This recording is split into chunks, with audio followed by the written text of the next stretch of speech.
This is the Hunt Quietly podcast. I'm Matt Ranella.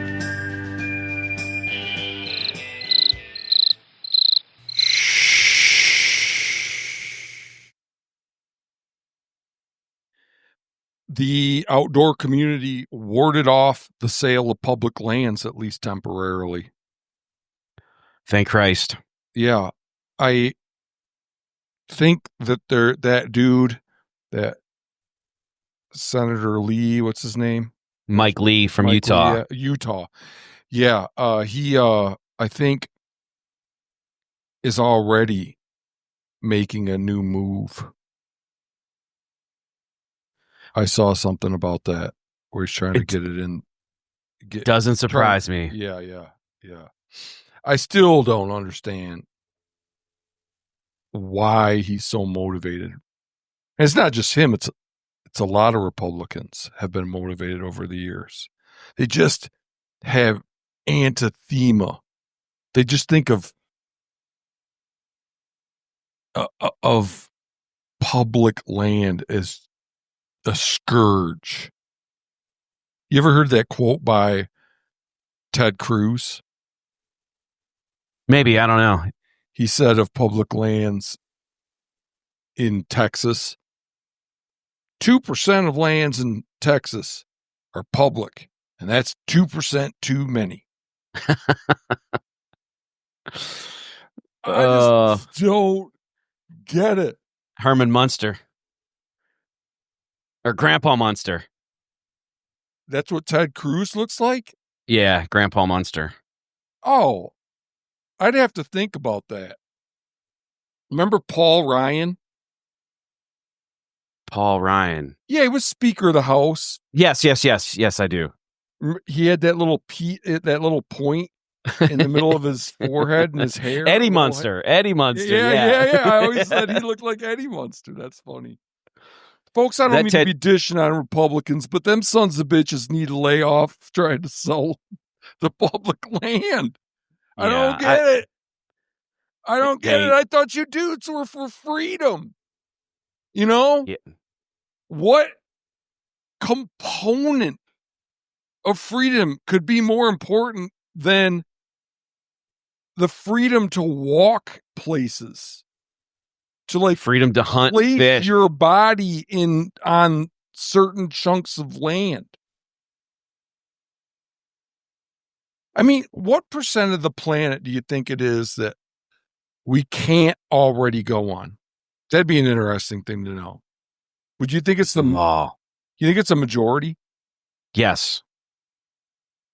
The majority of the land you would get yelled at or arrested or shot if you went on it. Well, it would be a pretty easy exercise to complete. It gets complicated in other countries. Oh, yeah, I'm thinking of the United States, yeah. Yeah. It would be easy to figure out in the U.S. And in the U.S., I think it's oh, hell, let's just look it up. I'm pausing. All right, what did you get? Approximately 40% of land in the United States is publicly owned. This includes land managed by federal, state, and local governments. So 40%. That's pretty good. Well, maybe we should sell some of that shit. That seems like a lot. Yeah, with other countries, like we had this graduate student from Benin at the lab where I work. For 6 months, he just left. And I was always trying to get a straight answer out of him and never could, as to maybe it was a language barrier thing. They speak French there, but his English was pretty good. If I was there driving along on a road and stopped and walked off into the undeveloped land, would I get in trouble? And it seemed like every time I would ask that, because it came up multiple times, I'd get a different answer.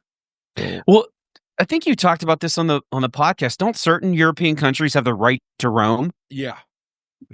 England has a right. Great Britain, Scotland, Ireland, some of the Scandinavian countries. Yeah, but not hunt and fish. That Right. Ted Cruz quote reminds me of, there was a governor in Alaska that said something equally as stupid.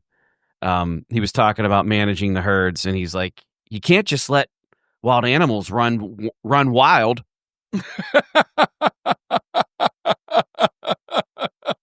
That's hilarious. Yeah.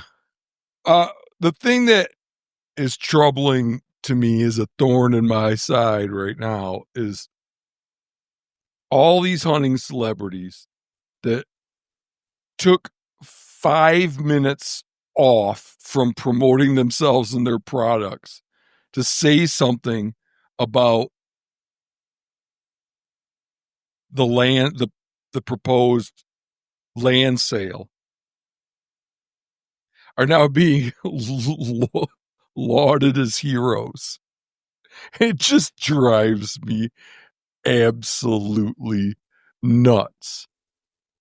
Like, all these guys, we're talking about the leading destroyers of publicly accessible, high quality, non-pay hunting in the U.S. People like Cam Haines, and even though he's a good dude, my brother, people that have just had a terrible impact on high quality, non-pay hunting, are now lauded as heroes because they took a few minutes and said something about the freaking land sale, and it cost them nothing.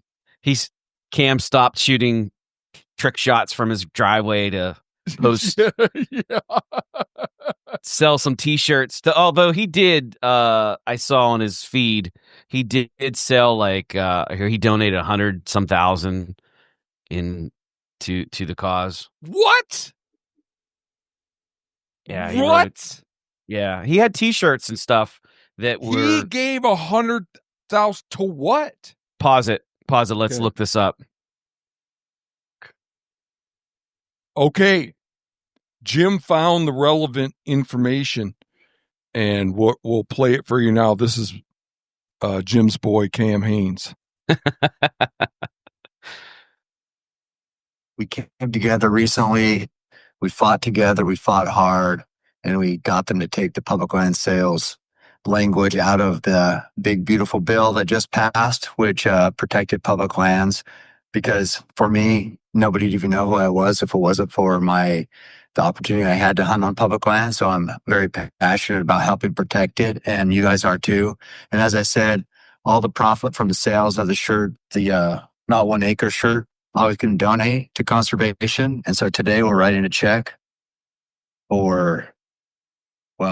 I'm adding some money in to what you guys, to the profits from the shirt. And then you guys also made some donations. Then I'm going to add some on top of it.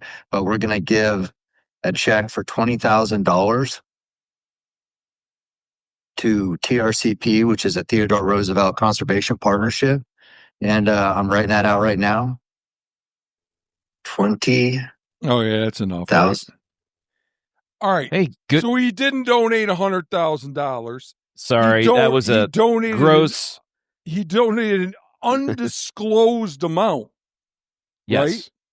Well, he sold T-shirts and donated 100% of the proceeds to TRCP. In addition to, but when John Kuntz goes around getting donations for HFA, he doesn't go and he gets 2 tons of feed donated to give to a rancher that's enrolled in block management, our state access program. He doesn't say, I donated the feed. The feed company donated the feed. The people that bought the shirts donated the money. Yeah, he facilitated it. Yeah. It's not to say that's not a good thing. It's just so underwhelming compared to the harm he does. 20 grand? That's what a typical Cam Haines hunt costs. That is funded by the hunting industry. So the hunts he goes on, that the hunting industry pays him to go on, pays his exclusive access for. First of all, if nobody paid these ranches and farms $20,000 for an elk or a whitetail, if nobody paid a penny, then they'd be open to some other form of hunting that was non-pay hunting, which is the thing I care about. And second of all, if the hunting industry's got $20,000 to pay Cam Haines to go hunt on someplace so that he can say something nice about their goddamn bow or whatever, then they should be using that money to open up access for all of us. So it's just ridiculous to think of people like him as now a public land champion. Because he made a little noise on his platform about his t-shirt design and donated, quote, some money, unquote, whatever that means, to TRCP. I mean, like, I'm just trying to think of some way to put this in perspective. It's like,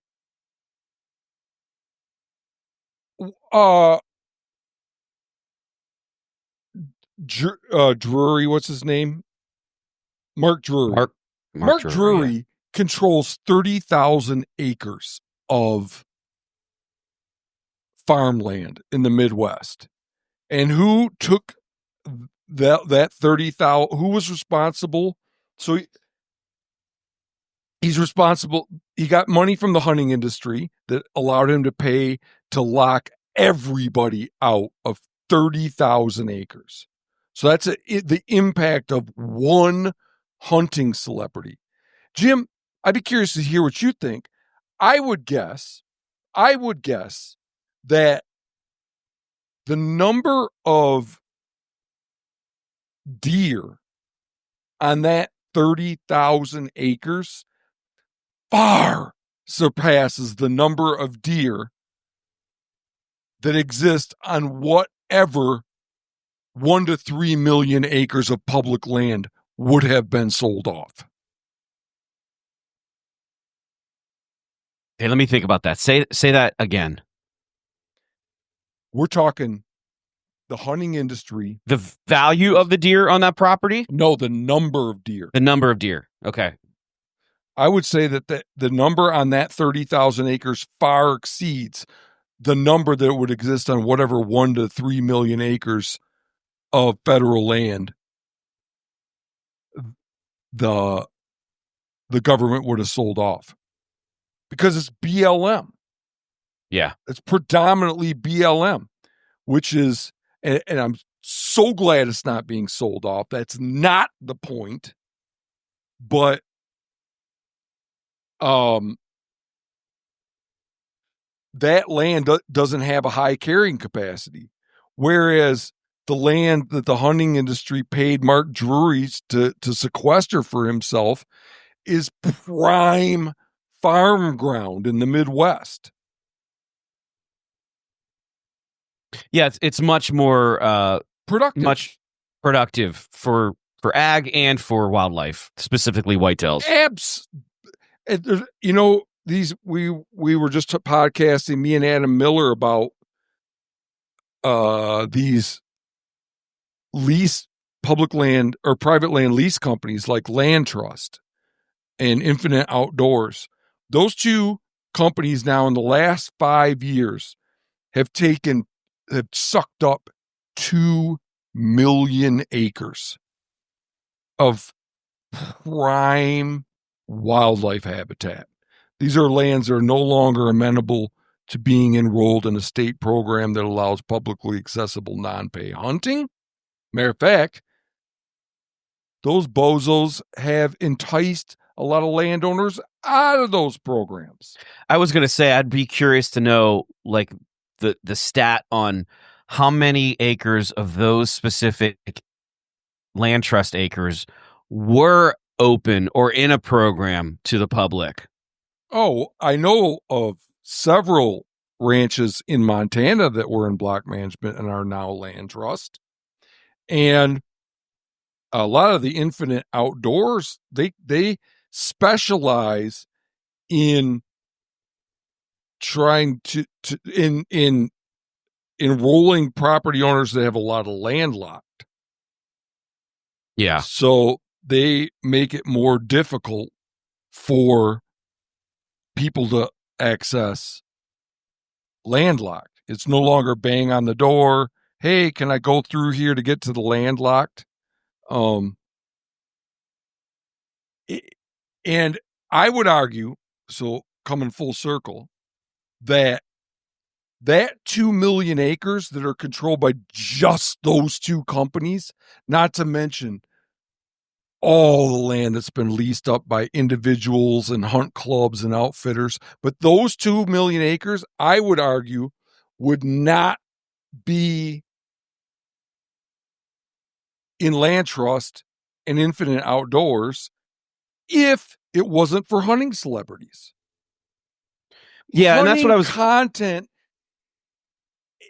is the marketing. That's what makes those companies freaking brilliant in an extremely insidious, nasty, evil way, is that they're taking advantage of millions of dollars of free advertising. Yeah. Hunting content is what created the market that Infinite Outdoors and Land Trust are capitalizing on. Yeah, and I don't disagree with that. If I could go back and hopefully this comes full circle and I can make sense of this, but a few things. So the hunt celebrities that stepped up and voiced their concerns about the sale of public lands, kudos to them. And I was happy to see that the guys like Cam Haines took a break from the look at me posts to do something like that. So don't mistake that for like a pass on the other stuff that they do that's damaging to our sport. But the real test to the hunt celebrities and their influence is going to be, what do they do with these politicians that are still in office? Because like you said, Mike Lee's still at it. He still has a trick up his sleeve. Do they just let this go until he comes back at them with something? Or does the industry step up and say, let's get these clowns out of office? Yeah. Okay. In as much as that's where I will place judgment on the industry. If they go back to posting the look at me stuff on Instagram, which they already have, then you're absolutely right. But if they reassess moving forward and collectively come together and go, okay, we still have a fight on our hands. We got to get these assholes out of office. That's the next step. Oh, there's no way that's going to happen. The only way that would happen is if there was an initiative to sell off public lands that was going on during an election. It has to be front and center before they're going to say anything. I mean, I hope that Mike Lee never gets reelected in any aspect of politics. No, I agree. Here's the thing. Just a couple more facets of this. One is, it's completely coincidental, right? It's like, because some people have made a name for themselves shooting stuff with a cameraman behind them, they are now in a position to leverage their followers to speak out against a potential land sale. Yeah, no doubt. It's not like they set out to be a public land champion. They set out to make a spectacle of dying shit. And this is now like how they can there's just a lot of virtue signaling with it, like here, Cam Haines pays shitloads of money to hunt landlocked public land. He pays private landowners to be the only one that gets to hunt landlocked public land. Have you ever looked at the Deseret Ranch in Utah? There's so much landlocked BLM in that freaking. So he's like, in effect, he's saying, hey, I got a bunch of money from the hunting industry.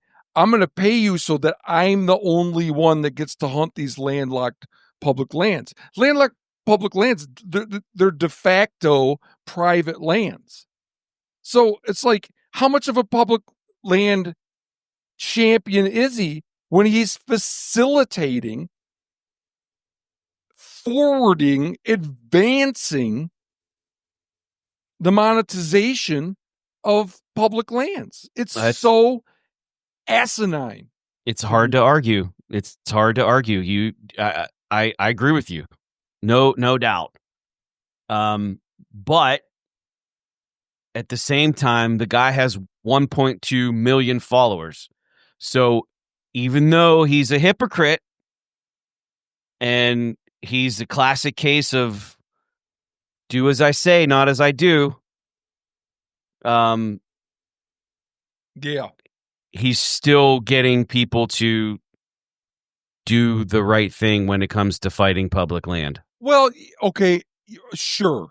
But to what end? Right. Here's the thing. Here's another aspect, the last aspect that I want to bring up. We can go further with it if you want to. It is very unclear how much credit to give hunting celebrities in this. You can't, the counterfactuals on this are very difficult to run. What would have happened had the hunting celebrities not engaged? It is not a foregone conclusion that the land would have been sold off. No, there would have been environmental and other non-consumptive conservation organizations that stepped up. There's also a huge contingent of ranchers and farmers that were opposed. And they probably have, I would argue they have more political power than the sportsmen. It might have run into legal challenges. Yeah. I didn't even think about that. The ranching industry being opposed to it. Yeah. For obvious reasons. Yeah. But these Yabats is just like stated as a matter of fact that 1 to 3 million acres would have been sold off had it not been for their selfless act of making, moving their lips and making noises for a few minutes. Yeah, like I said, man, I really want if any of the influencers listening to this, man, the next step is to go after them and keep going after them, because that's the only way this goes away. When people realize the minute they open their mouth about selling public land that they're going to be voted out of power, then that will be a game changer. Yeah. All right. Yeah, one other component of this, I guess, is there's also the nonprofits, and several of them came out against it. And that to me that's like them doing their work. When I don't give money to any organizations that do R3, but when I used to, that do hunter recruitment, when I used to, that's what I wanted from them more than anything was, please protect public lands. Yeah. Please take my money and protect public land. So that I give them some credit for sure. There's almost, but so yeah, all the organizations that came out against it, thanks a lot. We go hard on these organizations all the time because to a large extent they're anti-hunt quality. But that was an important move, and I'll be the first to thank them for vociferously opposing the selling off of public lands. So Yeah, I mean, it's almost like that's what they should be doing, not recruiting new hunters. This should be an everyday fight, whether Mike Lee exists in office or not. Yeah, that's the focus. Yeah, and I don't know about the mission statements of all of them. Yeah, I'm sure it's going to vary. Not every organization is going to be, but it should be a component. Oh yeah, like for backcountry hunters and anglers, that fighting that land sale is completely aligned with their mission statement. I can't conceive of anything more consistent with their mission than fighting a federal land sale. On the other hand, I can't think of anything that's more at odds with their stated mission than recruitment. Well, I was just thinking about when you were saying that, the ratio, like the 53% of R3 that they do. What Jim, ladies and gentlemen, what Jim is referring to is if you look at BHA's own account of what they do on an annual basis, according to their state chapters, you'll find that 52, 53%, somewhere in there is recruitment. So anyway, Jim, go ahead.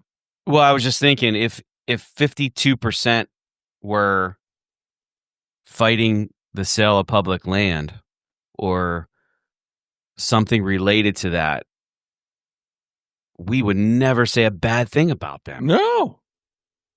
You know what I mean? The thing I have against them is recruitment. Yep. Now, NWTF, they're just a bunch of bullshitters, man. Like, I don't like lying, and they're either liars or they're incompetent or both. So it varies. My problems with the organizations vary by organization. They all do recruitment. They're all trying to mess up the existing hunting communities hunting, And, speaking of like folks that were involved with BHA and specifically Lantani, dude, this go around, he went swinging. So credit to him. Kudos to him. Yeah. He stepped up and was he was pipe hitting. Yeah. No, I appreciate that. I wonder what he's going to do now. Well, I'm following his new organization, and do you know the name? I can't remember it offhand. American Hunters and Anglers. Yeah, so maybe they step up, and maybe they're the organization that we all get behind. Because I know watching him on his feed on Instagram and whatnot, I was like, all right, I like it. No, yeah, he does a lot of very well-produced videos. Yep. And he's got that woman, she's kind of hot, that does a bunch of them too. I don't know. Oh, you haven't seen any with the chick? That's what we need. That's what Hunt Quietly needs. I'm not eye candy enough. if there are any attractive women out there, we need your help. We need your help to make our message more attractive. Yeah, I just wonder, where does it go now? Ryan Bussey, the Democratic gubernatorial candidate for Montana, 2024. he started a group called Public Land Warriors recently. So, like, I just wonder, what do these two groups do now? I mean, and BHA, those organizations, you just have to know that it's hard to imagine that they want anything less than it to go to the wire. They want it to come, the sale of the public lands to come so close to happening and then not. Yeah. Right? Yeah. Because that's their fund. Once you, as an organization, solve the stated problem that you've taken on for yourself, aren't you left without a job? You would think that, but again, Washington's a sleazy place, man. There's always something to fight there. Yeah. Yeah, but here's the thing. I agree with that, but you got to get people to care. And most of the time, until it gets pretty serious, no one really cares. So people really cared about this thing with the land sale, right? Yeah. And I'm sure that BHA and American Hunters and Anglers, Public Land Warriors, et cetera, got a considerable amount of attention and made some money, got some donations based on that. You know? Yeah. But I just wonder, what do those groups do if there's like focused on a tiny issue, or not a tiny issue, a small subset of issues, large or small. Once they're resolved, what happens? Pint night. You know what I would do if the Hunt Quietly mission was fulfilled? If everybody that hunted for hide, horns, meat, and personal satisfaction. The hunting industry stopped leasing us out. What else do I care about? We no longer celebrated people that killed 20 times more game meat than they needed in a year. The hunting nonprofits decided to give a shit about the existing hunting community, and on and on and on. You know what I'd do? I'd fold up. I'd fold up shop. I'd go hunting. Yeah. Yeah. I'd be like, thank God I don't have to do this anymore. Yeah. You know? You could shoot your bow and focus on where you're going to go this fall. Yeah. And focus on my work. You know, I was thinking about Hunt Quietly and everything that has gone on. And I was on vacation, and we went to the Outer Banks, and the Outer Banks has been so attractive because there's at least where we go in Corolla, there's what state are you in? I know you're on the East Coast. What state am I in? No, the Outer Banks. Oh, the Outer Banks is North Carolina. Okay. And where we go to in Corolla, it's just houses and beach. There's very few commercial aspects of it. Like resorts and restaurants, you mean? Yeah, very few. Very few. It's just very quiet, residential and beach. So the routine is you go to the beach, you come back to the place, your house, cook out, drink beer, go in the pool, rinse and repeat. You know what I mean? It's just a very low key type of vacation. You're a sunbather? I love the beach, man. We fish in the morning. Yeah, fish in the morning. Well, yeah, but do you Yeah, I'm a beach guy. Really? Like you put out a towel and lay on the sand? No. We'll put up like a beach umbrella and hang out, bring some food, bring some beers, surf, body surf.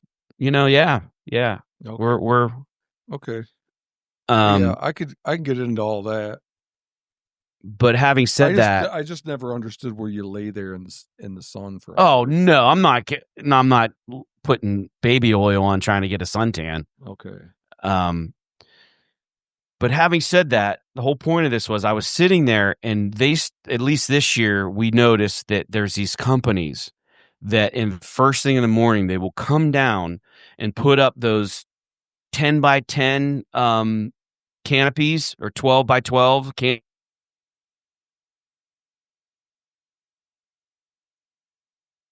You were saying that there's these companies put up canopies on the beach, like big, huge umbrellas. Big, huge canopies, 10 by 10 or 12 by 12 canopies with beach chairs underneath them. And it's just the whole way down the beach. Different companies do it. And you basically pay to rent these canopies. And they get there early or they leave them up. They're right at the prime spot on the beach. And you basically pay to have a spot on the beach. And I just thought about and that's legal? That just seems strange. Okay. But I don't know. Maybe the correlation in my head is not evident, but to you, but there's just the same correlation as just where there is a way to capitalize to get people to pay. They will do it, whether it's hunting, whether it's fishing. Brilliant. That is brilliant. And I'm just thinking, I can't even fucking go to the beach and sit without somebody trying to extract money from me. Yep. Oh, yeah. And now I got to sit and behind a 10 by 10 canopy that's not even rented because they're going to reserve that for the person that will pay for it. No, I don't know. I think that's very relevant. Yeah. People have found ways to make us pay to hunt in all kinds of different ways. Yep. So sorry if that was a long way of making that example, but I was thinking about it while I was sipping a cocktail at the beach. Yeah, that's good. That's good. Did you pay? No, God, no. We jammed our way between them. You're a DIY beach goer. Jim and I have been discussing this article that was published. It's a couple years old, but we didn't know about it when it came out. It was published in BMC Psychology. It's a peer-reviewed psychological journal. And it's testing the hypothesis that people that are fixated on celebrities, that worship celebrities, are impaired cognitively relative to people that don't idolize celebrities. Why are you laughing? I don't know, it's just funny when you said impaired. People that idolize celebrities are impaired. Impaired cognitively. So the reason this is relevant is because, I guess, just going back to our initial discussion about the public land sale and hunting celebrities. If you listen to this podcast a little bit, then you already know why this would be in our wheelhouse. But hunting for fame and likes, we take to be a major problem. And people that follow people to hunt for money and likes is a major problem. We see it as bad for access. We see it as bad for crowding because it motivates people to hunt for reasons that are not the original reasons, not the age-old reasons. So we did a little look at this article, this research article, because I guess one thing is what the conclusion of the article is. One conclusion from the article is they establish a pattern. They establish a correlation between cognitive abilities and celebrity worship. They don't say which way it works. Does following celebrities make you dumber, or does being dumb predispose you to idolize celebrities. Does that make sense? Yeah, for sure. So let's say it works that if you stop following celebrities, you'll be a little bit brighter. Will that be another reason to unfollow these douchebags? So that's, I guess, why it's a good thing to bring up. Does that make sense? Yeah. Yet another reason. But not following online hunters will make hunting better, but could potentially also make you smarter.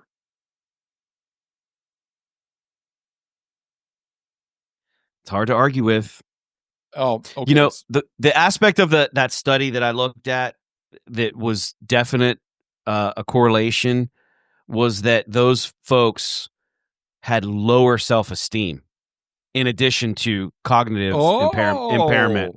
Oh, I didn't pick up on that.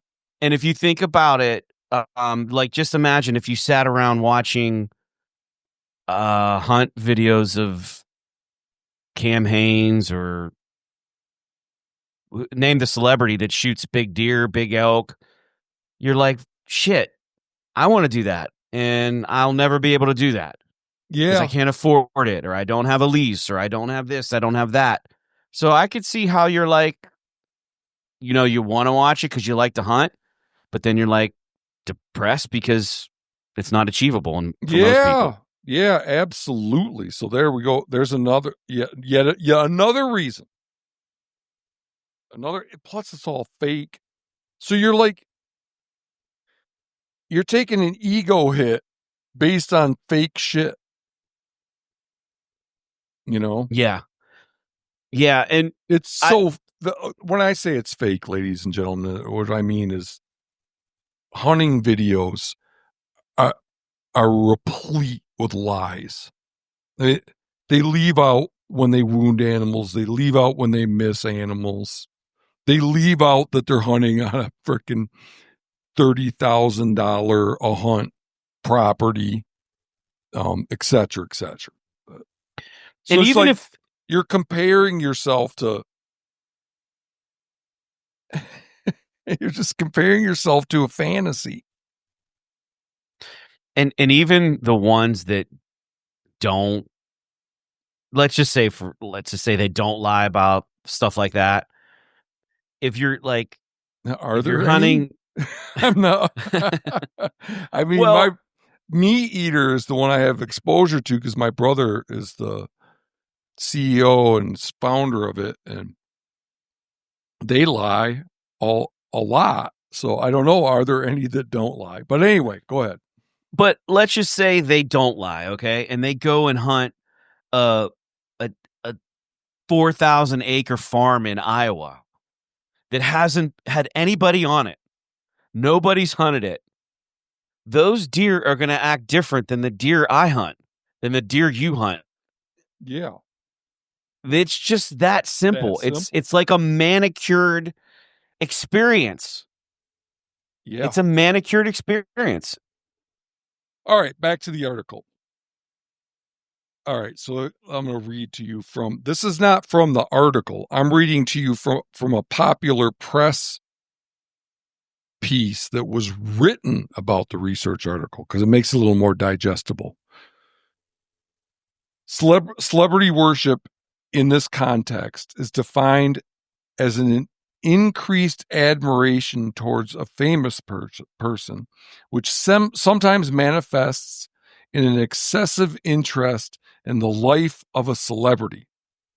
A previous study did find that people who scored higher on a measure of attraction to their favorite celebrity tended to score lower on measures of cognitive skills. This study was conducted over 2 decades ago. Still, it is known celebrity worship is associated with several addictive behaviors, i.e., excessive internet and social media use, compulsive buying, and addictive gambling. That last one's kind of, I wouldn't have guessed that. That if you like celebrities a lot, you're more prone to become addicted to sports gambling or whatever, or blackjack. Therefore, researchers posited that I got to put my glasses on. 1 second. Therefore, researchers posited that excessive involvement with the life of an admired celebrity may impede cognitive performance. The study, published in BMC Psychology, asserts that, quote, there is a direct association between celebrity worship and performance on cognitive tests. The study asked 1,763 Hungarian adults to undertake a 30-word vocabulary test and a digit symbol substitution test. I won't go into what those are, but I did read up on them, before completing a celebrity attitude scale questionnaire to determine their level of interest in famous people. The questions for ascertaining celebrity attitude are pretty funny. Participants had to answer yes or no to a series of statements on the celebrity attitude scale, including, quote, I often feel compelled to learn the personal habits of my favorite celebrity, like when there's an article in some magazine that takes you on a tour of my brother's house. And, quote, I'm obsessed by details of my favorite celebrity's life. Another yes or no statement read, if I were lucky enough to meet my favorite celebrity and she asked me to do something illegal as a favor, I would probably do it. What? Yeah. So these are all questions that allow them to come up with a numerical ranking for each participant to gauge their level of fanboyitis. Devotion, yeah. Researchers found that higher scores on the celebrity attitude scale correlated with lower performance on the two cognitive ability tests.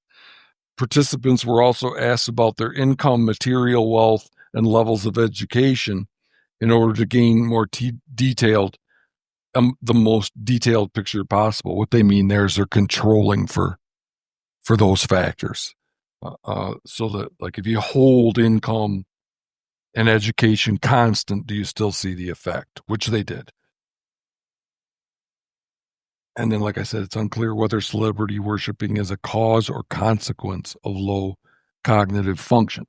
But anyway, this is just a pitch, folks. A little PSA.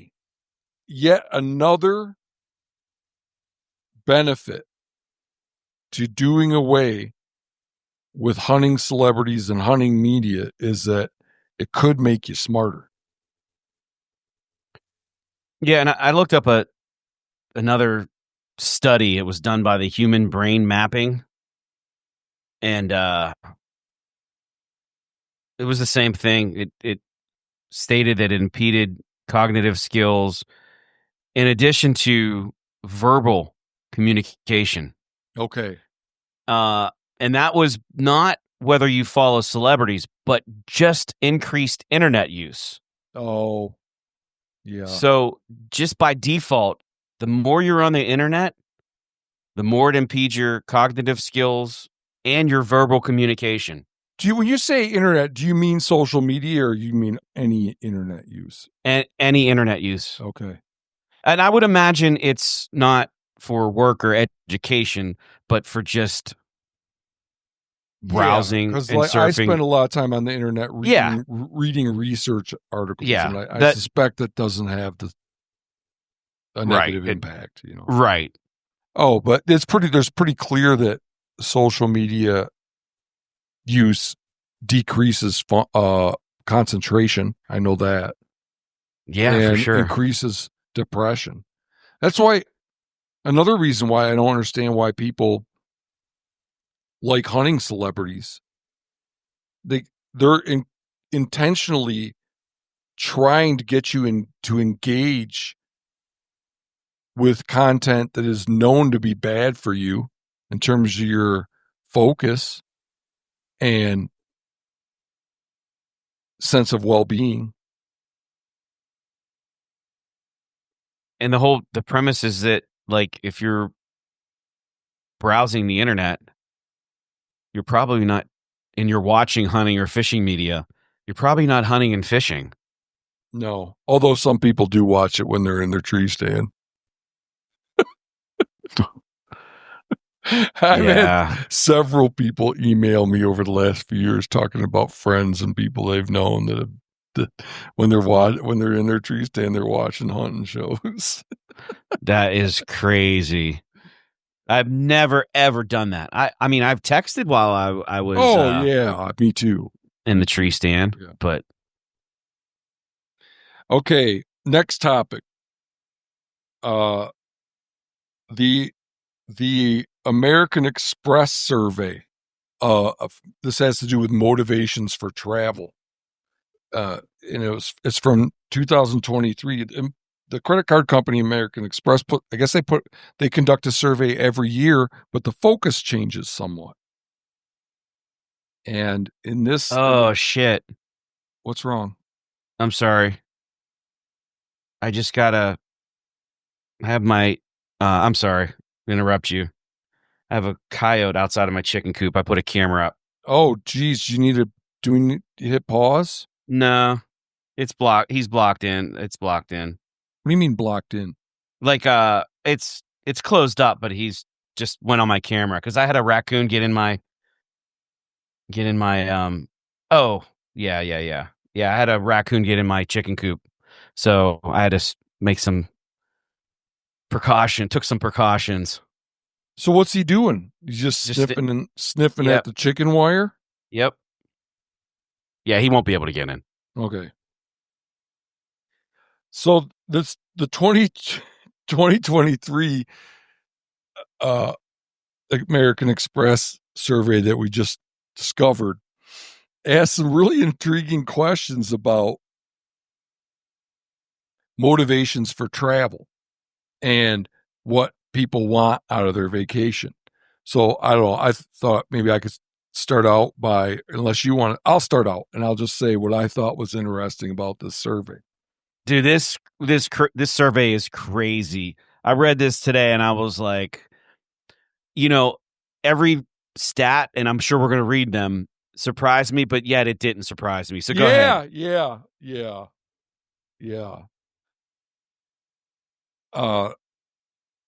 So there's one section called Traveling Off the Beaten Path that asks respondents to comment on, I guess, the sorts of things they're looking for in their vacation. And there's several of these, but several results, but I'm just going to read a few of them. It says here that 85% of respondents agree that they want to visit a place where they can truly experience the local culture. 71% of respondents agree that they want to travel to a destination that is off the beaten path. And 68% of respondents agree that they pride themselves on finding lesser known vacation spots before they become popular.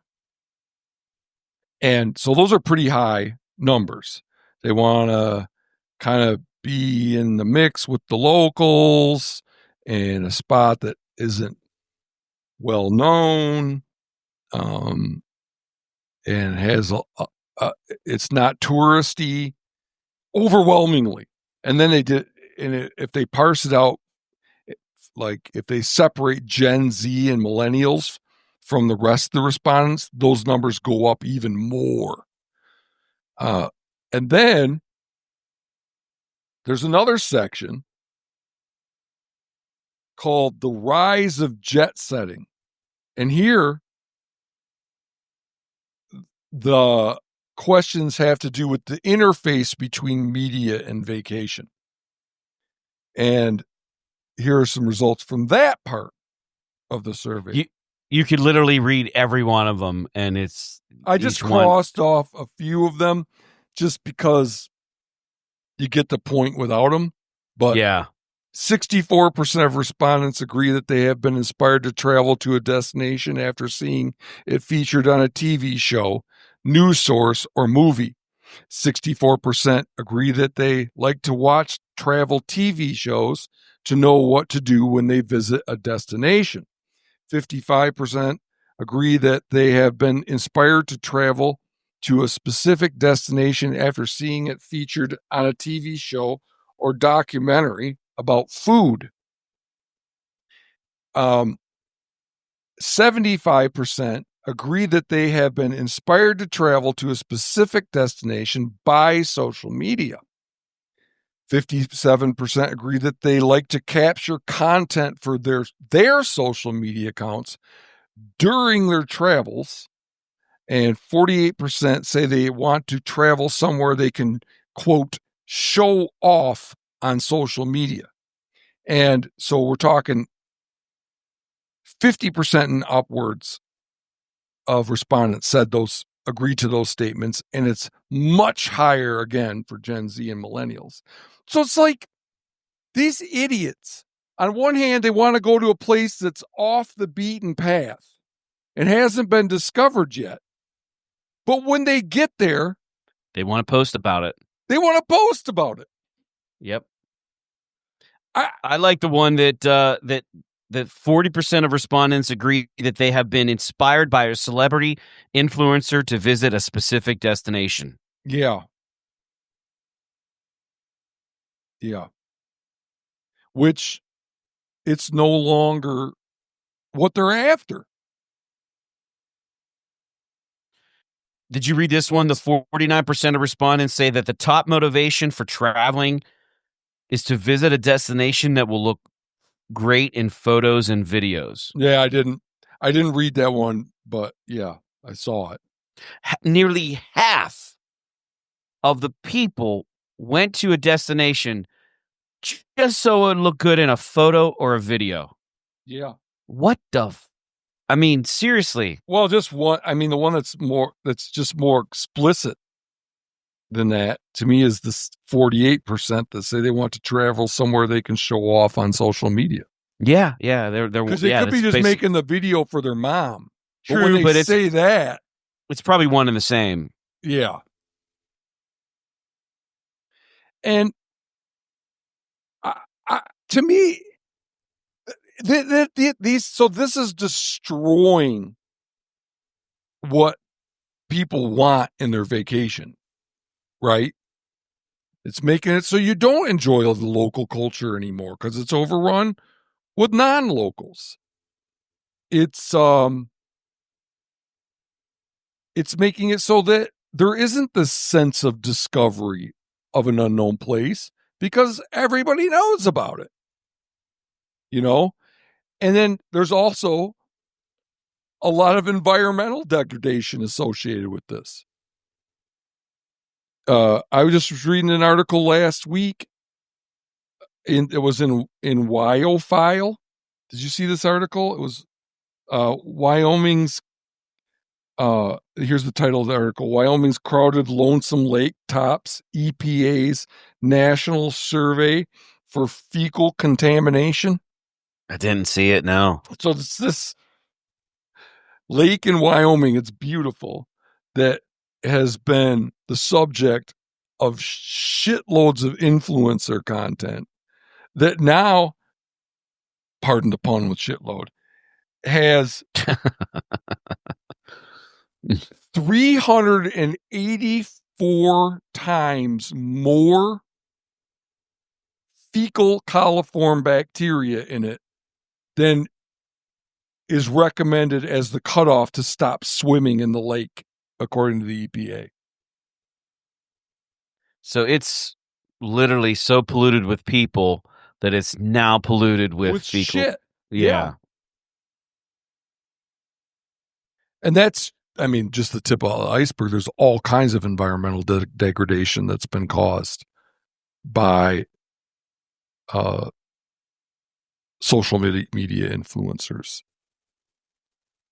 There was a place where we camped in, we attempted to camp in Alaska, going to Seward. We stopped at this place. It was called Moose Pass, and we couldn't find a camp spot because there was so much shit and toilet paper everywhere. Yeah. So we started calling it Moose Crap Pass. Yeah. To to me, that is the low hanging fruit. We should reserve special places for people that love them enough that they don't have to use them to draw attention to themselves. To me, that is the solution to this that would cause the least pain. What do you think of that? No, I agree. And the I think only way to do it, well, you could pass a law that you can't bring your phone. You can't take pictures in a national forest or something like that. But that's not a very elegant solution, and it just seems a little top-down and heavy-handed and authoritarian. To me, it should be a cultural shift where people that care about the great outdoors and care about discovering hidden gems we decide as a group that going there to make statements about yourself is not something we're going to cotton anymore. And so we're not going to follow you if that's what you do. We're not going to clap for you because you hiked up to a big lake in the mountains.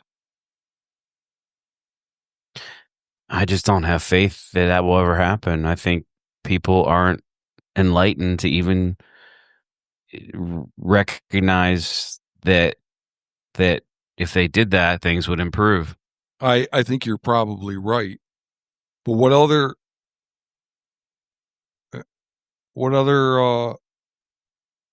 options do we have? When I started the Hunt Quietly thing, I said quite often that I thought that there's a 1% chance it would do something positive. Mm-hmm. But I couldn't think of anything else that had even that high of a chance. I think when people start losing places that mean something, which they are. Yeah, they are. And I already have. There are places that I 10 years ago used to hunt. I'd rather sell my bow than go back to. Yeah. When that happens and it becomes relevant to people and their individual places that they cherish and go to, then that's when you'll start to see maybe a cultural shift. I don't know. It would just have to take a mass, just a lot of dissatisfaction. I don't know. I could see it happening. I still could. Look at what's going on with that Jeffrey Epstein thing right now. It is extremely uncomfortable for politicians right now that are trying to deal with that. And it's because of public pressure. Yeah.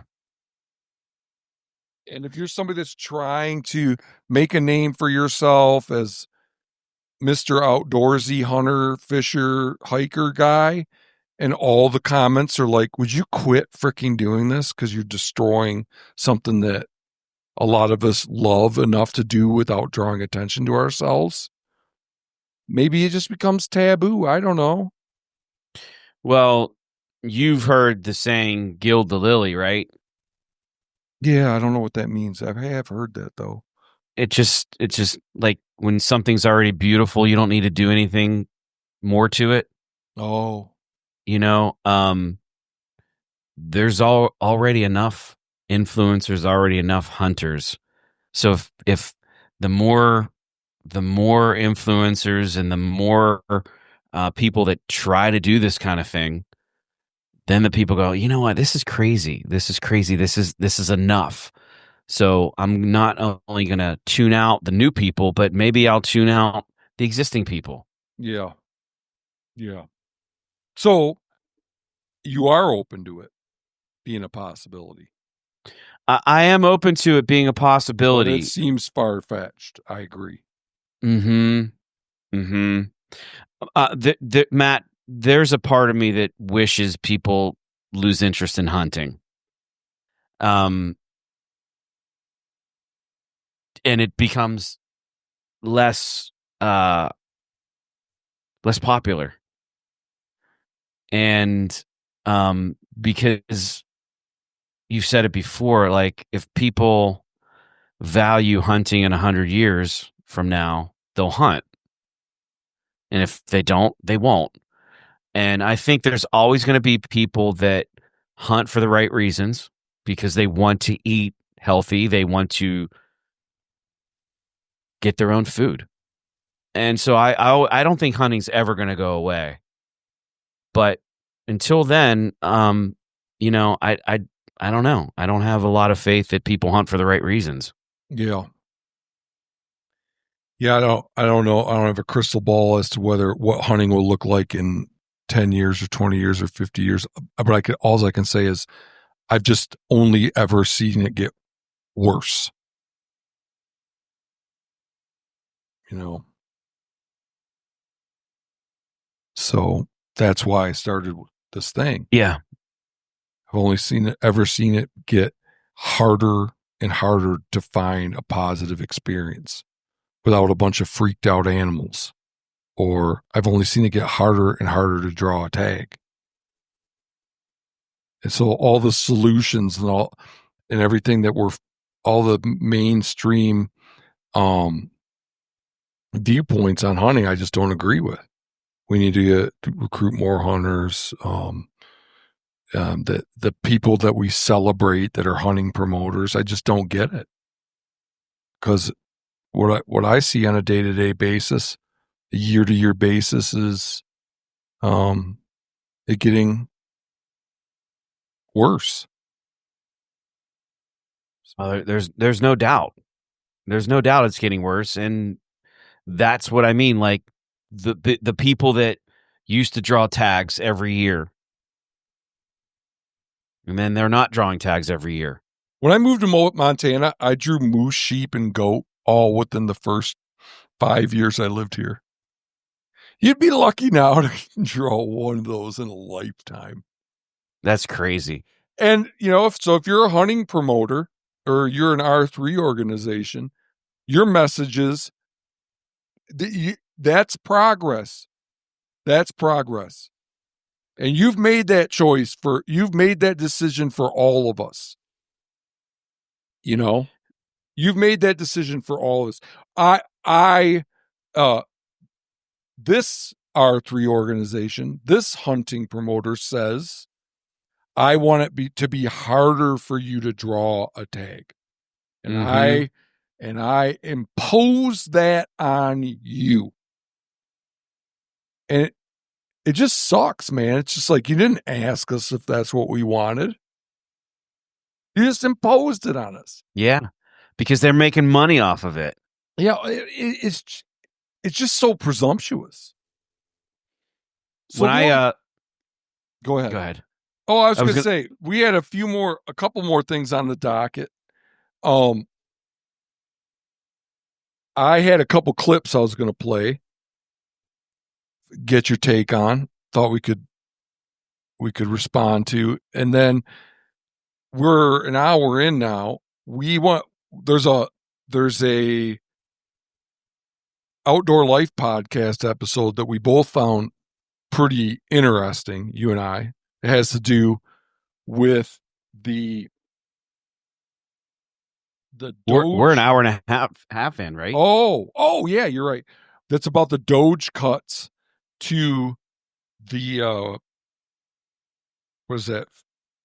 Recreational Boating and Fishing Foundation, right? Is this going to be a part 2 episode to be continued? I guess. Are you into it?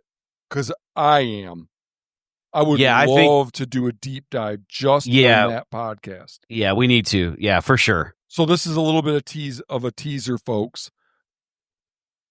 We are going to be doing a deep dive into an episode of the Outdoor Life podcast. We're going to record a bunch of clips from it and respond to them. And it has the podcast is about DOGE cutting $13.7 million from a nonprofit that does boating and fishing recruitment. It's essentially the Take Me Fishing campaign that you've probably seen at some point advertised. That funding has been cut, and it was based on the assumption of misuse of funds and then the salaries of the CEOs of that specific nonprofit, which is the boating... the Recreational Boating and Fishing Foundation. Yeah. So RBFF. Yep. A lot to unpack with that Outdoor Life podcast and with the nonprofit itself. So we'll get that scheduled and recorded. Okay, so here's a couple clips that were of interest. I think. Let me see what I got here. All right, here's the first one.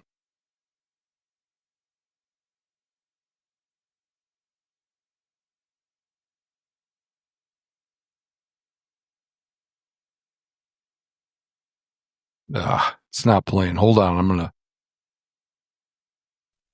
Okay, hunting influencer clip number 1. This is from the Rockcast podcast recently. I don't have the episode written down here. I apologize. Number written down here. I apologize for that. And this is from a fellow.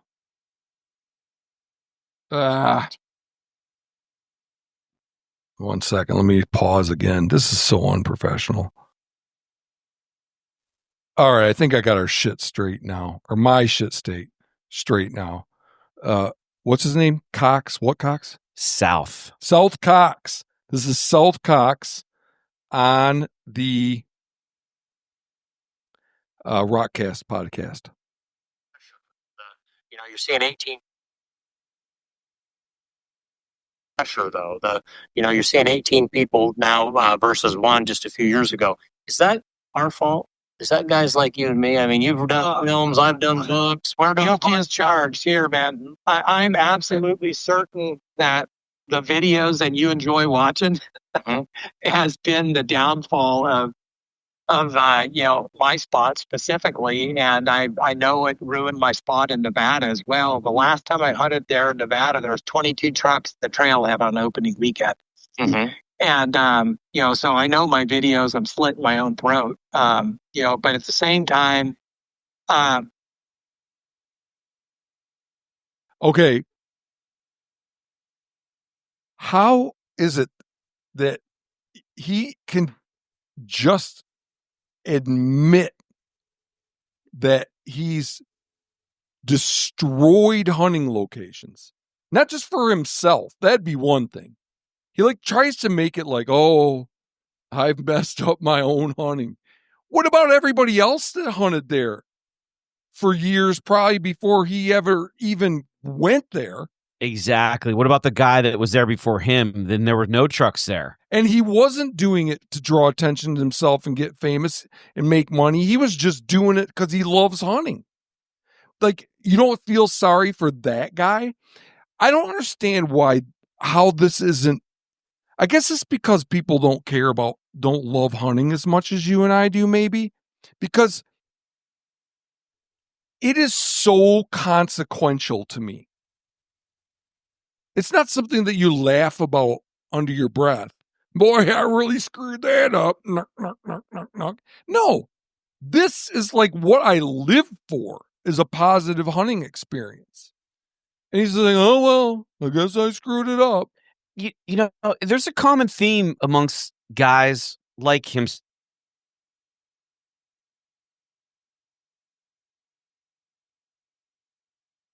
I'm sorry, what was that? I was saying it's a common theme that these guys have where they justify what they do that is a detriment to hunters and other hunters. So if you kept listening to that podcast, he goes on to say that hopefully his videos will inspire somebody else because another person inspired him to hunt that made a video. Right. And there's always that justification that they have in their head that makes it okay. And it's a common theme that I hear people say over the last 5-6 years, or well, not, we haven't been doing this long, but over the last couple years, you hear people say, I know, but, and they spew their justification. Yeah. Their justification might hold water if any of these people were doing what they do for free. Mm-hmm.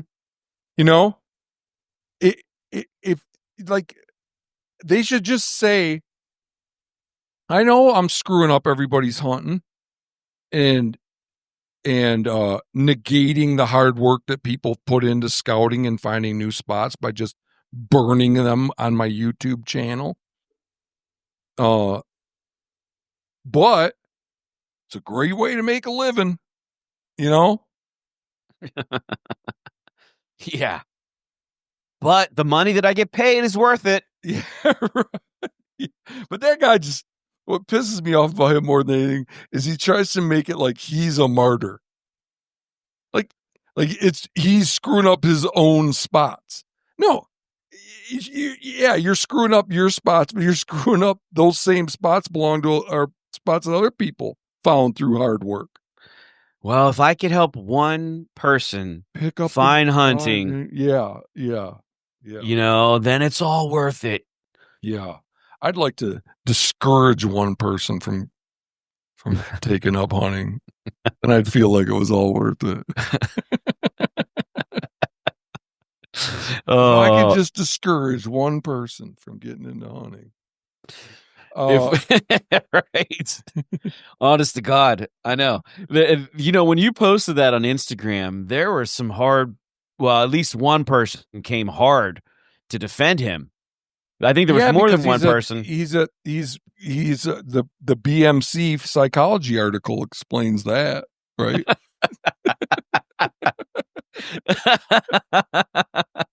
Dude, it's a great way to tie all these topics together.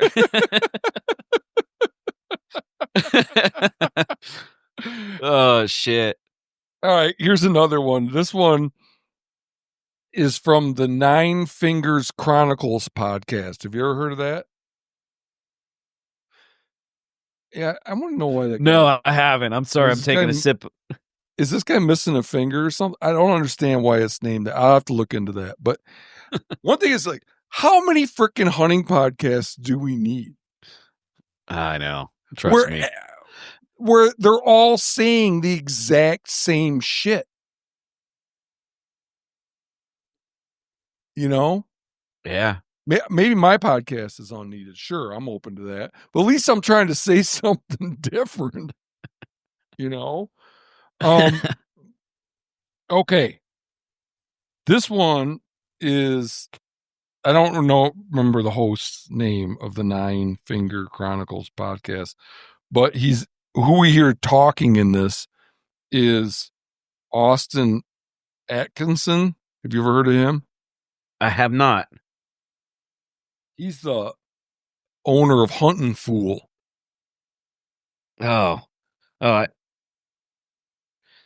looking it up right now. Dan Johnson. Okay. Nine Finger Chronicles, Dan Johnson, Sportsman's Empire. And this guy, when he says Huntin' Fool, I think he means he's a hunter and he's a fool. I've ripped on this guy in the past. So Hunting Fool, you know the story behind Hunting Fool, no, right? Help me out. I know they're like a tag broker. Yes. So it was started by the Carter family, and then it was the Carter family? Garth Carter. He started Hunting Fool, and they sold the company, and so I don't know who owns it now, but they're out of Utah. They used to I used to be a member of them when it was back in the day when it was the Carters. Oh, okay. So they do a publication, they fill out tags, they like you say, hey, I wanna apply for this tag. Go do it for me. you can have that service, yeah. But I what's didn't their have that biggest service. I think their biggest service is their hunting publication. It's a monthly magazine that will highlight a given state and give you the rundown about regulatory changes and tag allocations. What's the best unit? What are trends? Okay. For an East Coaster, it can be useful, but I have some opinion on that I'll share as we talk about them. Okay. Here we go. That's why we ended up going. Oh, that's the wrong goddamn clip. Doggone it. 1 second. I'm going to have to pause again. The amount of available licenses or tags versus the amount of people that want to go. So it's just flip-flop. It's not that there's too many where we're hurting the resource or we're crowded on the lands. Not speaking to that at all. Mm-hmm. We love hunters. We need hunters. We need strength in numbers. I want to see more hunters. I introduce people to hunting all the time, especially my children. So I'm not advocating for less hunters, if you will. It's just there's not as many tags as there used to be. Trying to balance the opportunity where everybody first. Okay, that's the crux of the matter. He literally says there are he wants more hunters, and there's not as many tags as there used to be. I guess if you're trying to sell tags, that's a perfect storm. That's the perfect situation. More people vying for fewer tags. But for the hunters, I can't imagine anything worse. How can you say with a straight face, yeah, ain't as many tags as they used to be. I want there to be more hunters. Like, help me understand how that is the mainstream thinking. So, yeah. And in addition to that mentality that is just completely asinine, these clowns are single-handedly contributed to a reduction in opportunity in Alaska, specifically Kodiak Island and Sitka blacktail deer hunting. When you say these clowns, you mean Huntin' Fool. That company. Huntin' Fool. Yeah, yes. Lay that out for me. So if you listen to the article or the episode we recorded with Larry Bartlett, and I don't know what number that is. I'm trying to look it up, but it's back. Need I pause? It's back. All right, episode what? Episode 62 on the Hunt Quietly podcast. Oh, that's back in the day, man. Yeah. I recorded with Larry Bartlett. That's old school shit right there. Yeah. What episode number are we on now? 164. Yeah. Holy crap. So that was 102 episodes ago. Yeah. Okay. We're babes in the woods from a podcasting perspective, as opposed to Larry talked about professional podcasters that we are now. All right. So yeah, go ahead. Huntin' Fool, Larry Bartlett. He talked about the board meetings where they had to reduce deer tags. Oh, the fishing game? The fishing game, because what they did was a caribou hunt got closed down. Okay.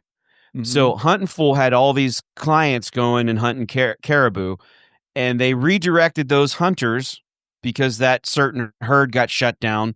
They redirected them to Kodiak Island. and basically contributed to more people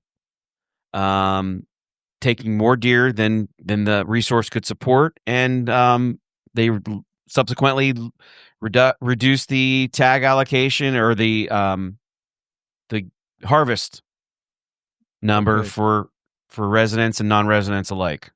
Okay. What year And was they that? contributed You figure?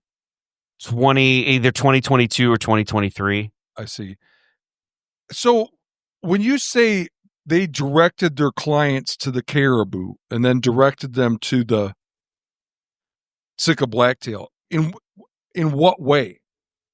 So basically, the herd got.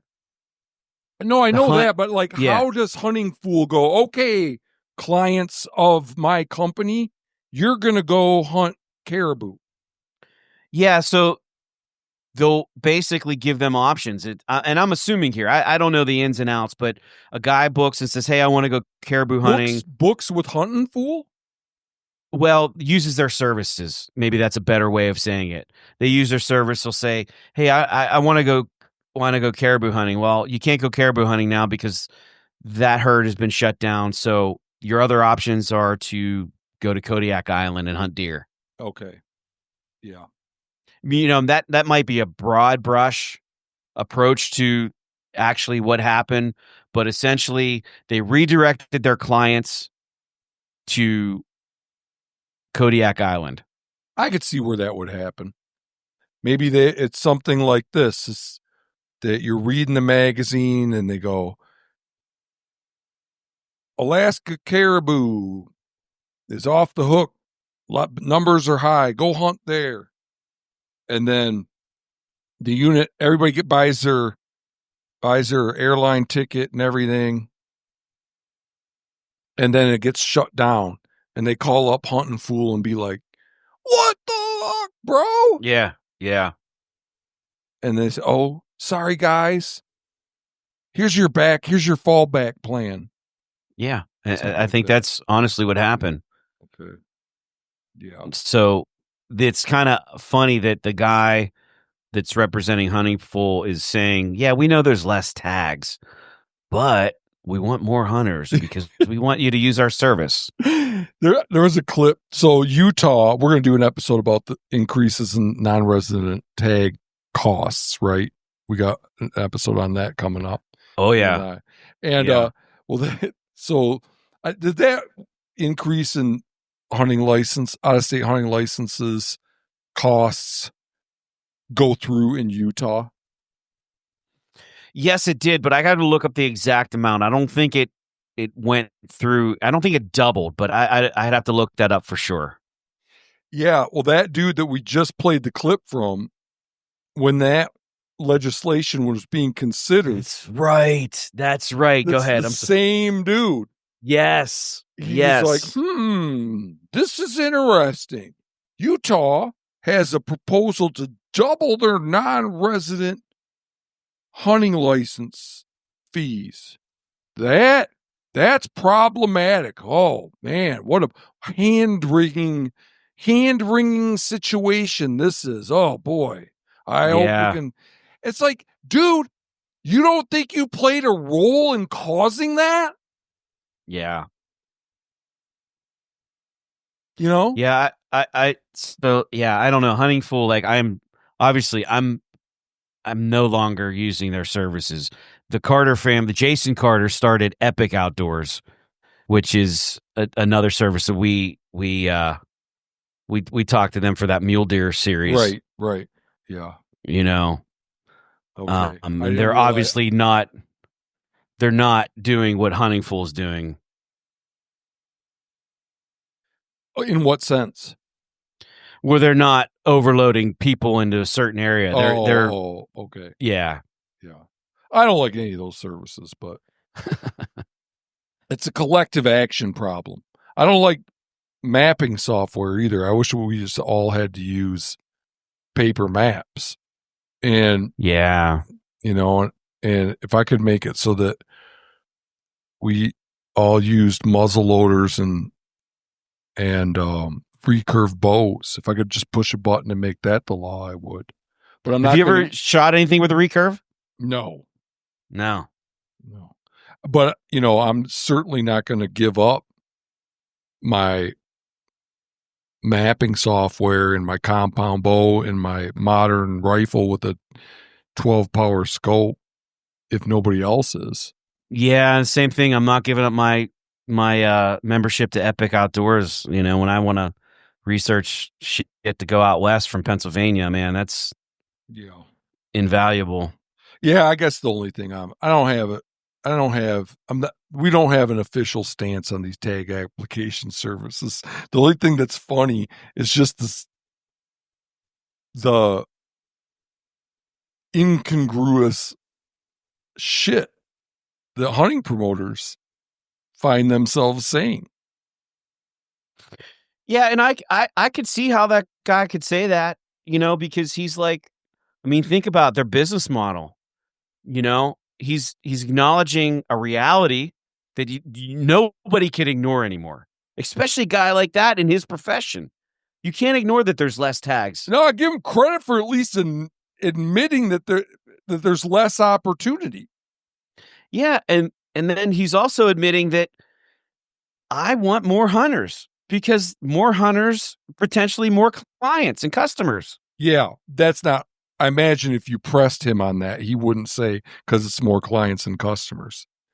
He'd say stuff like, we need it to fund conservation and it's important for people to commune with nature and all the rote shit, all the dogmatic shit that people always say. But behind closed doors, we all know what he... Yeah. All right. I'm going to hit stop and then we can figure out when we're going to record about this titillating outdoor life podcast that we just listened to. Yeah. We teased 2 episodes. We teased the outdoor life episode and the non-resident price increases. Yeah, that's becoming a real problem for a lot of folks. I know it's going to be hard for you all to wait, but they're coming soon. It won't be too long.